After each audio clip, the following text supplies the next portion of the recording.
મિત્રો, શીલાજ નોલેજ કોર્નરમાં આપનું હાર્દિક સ્વાગત છે। આજના વિડીયોમાં આપણે જોશું કે બેટી બચાવો બેટી પઢાઓ અભિયાન અંતર્ગત સુકન્યા સમૃદ્ધિ યોજના છે તેની જાણકારી આ વિડીયોથી આપણે મેળવશું। તો મિત્રો, મારો વિડીયો છે લાઈક અને શેર પણ કરશો, જેથી વધારેમાં વધારે લોકો સુધી આ અંગેની જાણકારી મળે। તેમજ જો આપ ચેનલમાં નવા હો અને આપે મારી ચેનલને સબસ્ક્રાઈબ ના કરો તો સબસ્ક્રાઈબ કરવા પણ વિનંતી છે, જેથી મારો વિડીયો બનાવવામાં ઉત્સાહ જળવાઈ રહે। તો ચાલો શરૂ કરીએ છીએ મિત્રો આજનો વિડીયો। તો સુકન્યા સમૃદ્ધિ યોજના છે એ માનનીય વડાપ્રધાન શ્રી નરેન્દ્રભાઈ મોદી દ્વારા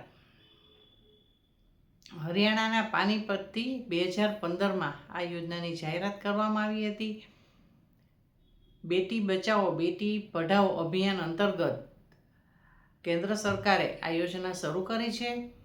આ યોજના અંતર્ગત બાળકીઓનું ભવિષ્ય સુનિશ્ચિત કરવા માટે, તેને ઉચ્ચ એજ્યુકેશન મળે, એના માટે થઈ અને સરકારે યોજના શરૂ કરી છે।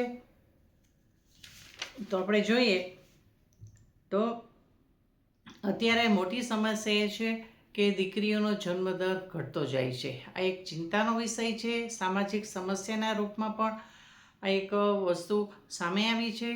ભવિષ્યમાં આપણે જોઈએ તો છોકરાઓની સામે જ્યારે છોકરીઓની સંખ્યા બહુ ઓછી થઈ જશે ત્યારે ઘણા બધા પ્રશ્નો ઊભા થવાની શક્યતા છે, જેથી સરકારે ભ્રૂણ હત્યા અટકાવવા માટે તેમજ બાળકીઓને બચાવવા માટે તેમજ તેમને હાયર એજ્યુકેશન મળે અને તેનું ભવિષ્ય સુનિશ્ચિત કરવા માટે થઈ અને આ યોજના શરૂ કરી છે। તો આપણે સુકન્યા સમૃદ્ધિ યોજના SSY યોજના વિશે જાણીએ આપણે। તો જોઈએ તો પાત્રતા છે એ કઈ છે, તો બાળકીની ઉંમર છે 10 વર્ષથી નીચેની હોવી જોઈએ। જો 10 વર્ષ ઉપરની બાળકીની ઉંમર હોય તો આ યોજના અંતર્ગત આપણે એનું બેંક એકાઉન્ટ છે ખોલાવી શકાશે નહીં। અને આ યોજનામાં સરકાર છે વ્યાજ દર છે દર વર્ષે જાહેર કરે છે। આ વર્ષનો હમણાં જ સરકારે વ્યાજ દર જાહેર કર્યો છે, એ 8.2% વ્યાજ દર છે। શરૂઆતમાં જ્યારે યોજના શરૂ કરી ત્યારે 9.2% હતો, અત્યારે 8.2% વ્યાજ દર છે।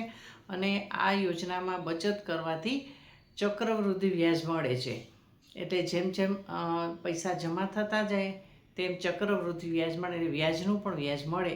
એટલે મુદ્દલમાં વ્યાજ ઉમેરાય, પછી એની ઉપર બીજું ચક્રવૃદ્ધિ વ્યાજ ઉમેરાય, એટલે એવી રીતે રકમ કુલ વધતી જાય છે। આ રીતે બાળકી છે આ યોજનામાં જોડાય ત્યારથી 15 વર્ષ સુધી આ યોજનામાં પૈસા ભરવાના હોય છે। હવે આપણે જોઈએ તો કેટલા પૈસા ભરવા પડે।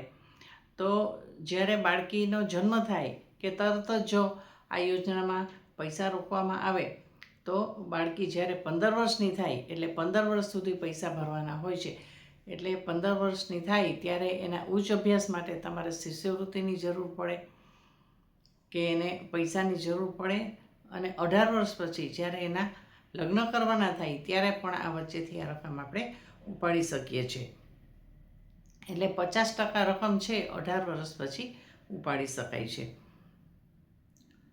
હવે 15 વર્ષ સુધી પૈસા ભરવાના હોય છે, પણ મેચ્યોરિટી છે 21 વર્ષે થાય છે। 21 વર્ષ સુધી તમે 15 વર્ષ સુધી પૈસા ભરો છો, પછી એની રકમ છે વ્યાજનું વ્યાજ એટલે ચક્રવૃદ્ધિ વ્યાજ છે એકદમ વધતું જાય છે અને મોટી રકમ એક બાળકીના ખાતામાં જમા થાય છે। 21 વર્ષે કુલ 100% પૈસા તમે ઉપાડી શકો છો। હવે આપણે જોઈએ તો આપણે આ યોજનાનું એકાઉન્ટ છે તમે પોસ્ટ ઓફિસ કે કોઈ પણ રાષ્ટ્રીયકૃત બેંક અથવા તો કોઈ પણ નેશનલાઇઝ બેંકમાં તમે ખોલાવી શકો છો। હવે રકમ છે એમાં કે ઓછામાં ઓછી તમે 250 રૂપિયાથી આ રોકાણની શરૂઆત કરી શકો છો। 250થી લઈ અને 1.5 લાખ રૂપિયા છે વર્ષની મર્યાદા છે, કે આખા વર્ષ દરમિયાન તમે 1.5 લાખ રૂપિયાથી વધારે રકમ જમા કરી શકો નહીં, અને ઓછામાં ઓછી છે 250 રૂપિયા છે। એટલે જો તમે તમારા બાળકીનું ભવિષ્ય સુનિશ્ચિત કરવા માગતા હોય તો તાત્કાલિક આ યોજનામાં ખાતું ખોલાવો। 250 રૂપિયા, 500 રૂપિયા કે 1000 રૂપિયા જે તમારી શક્તિ હોય એ પ્રમાણે તમે દર મહિને પૈસા જમા કરાવતા જાઓ। હવે એમાં આપણે જોયું તો વ્યાજદર અત્યારે 8.2% છે, પણ 1લી તારીખથી ગણતરી થાય છે. એટલે તમે 1લી તારીખે બાળકીના ખાતામાં પૈસા જમા કરાવો તો આખા મહિનાનું એને વ્યાજ મળે છે. એટલે આપણે એક ધ્યાન રાખવાનું છે. હવે આપણે જોઈએ તો ડોક્યુમેન્ટની ક્યાં ખાતું ખોલાવવા માટે ક્યાં ડોક્યુમેન્ટની જરૂર પડે. તો એક તો બાળકીનું પોતાનું જન્મનું પ્રમાણપત્ર છે એની જરૂર પડશે. પછી માતા પિતાનું જે પાન કાર્ડ છે એની પણ જરૂર પડશે. પછી એડ્રેસનો પુરાવો અને ઓળખનો પુરાવો, બરાબર છે. આટલી વસ્તુ જરૂર પડશે. અને પાસપોર્ટ સાઇઝના 2 ફોટા અને માતા પિતા અથવા તો વાલી હોય એને ઓળખપત્ર, બરાબર છે. ધારો કે બાળકીનું વચ્ચે અવસાન થાય છે, બરાબર છે, તો ડેથ સર્ટિફિકેટ રજૂ કરવાથી આ પૈસા છે પરત મળી જાય છે, બરાબર છે. અને મેરેજમાં જ્યારે બાળકીના મેરેજ થાય ત્યારે લગ્નનું સર્ટિફિકેટ રજૂ કરો ત્યારે આ પૈસા મળવાપાત્ર છે.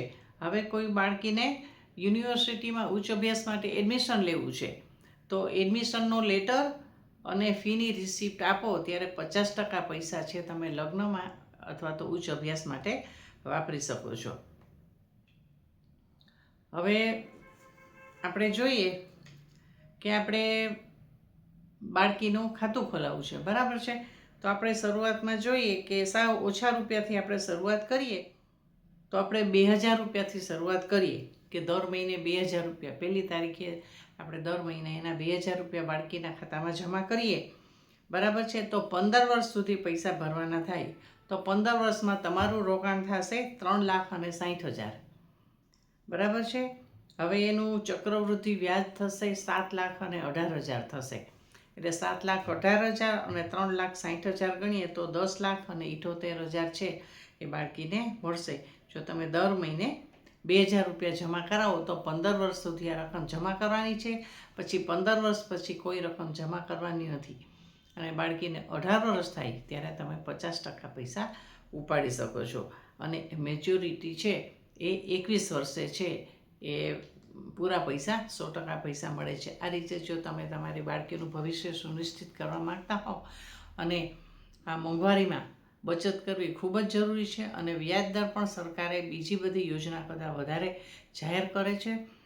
તો અત્યારે 8.2% વ્યાજદર છે. તો તાત્કાલિક તમે તમારી બાળકીનું જો ખાતું ના ખોલાવી હોય તો બેંક અથવા તો પોસ્ટ ઓફિસમાં જઈને તમારું ખાતું ઓપન કરાવી લો.